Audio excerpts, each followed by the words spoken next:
Hey, I'm Kayla with WTI, and let me tell you about the ultimate road trip accessory that you have to have if you have a little one who likes to use a tablet or phone in the car.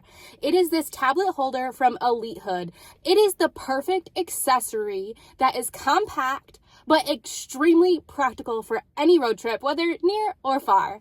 I love this because it goes right on the back of the headrest, and it does not affect anyone in the passenger seat either because it connects directly to the poles on the headrest. And it's adjustable, but not just a little bit adjustable, a lot adjustable. So you can move it forwards and backwards. You can rotate it horizontal and vertical. It even has an extendable arm, so you can stretch it to the middle too if you're using a device for multiple children and you want it in the middle of the seat. Personally, for us, we take it off and then just put it back on for longer road trips, and we're able to store it right in our glove compartment super easily. We don't mind our son using a tablet on long road trips, but what we did worry about was the strain that it put on his neck.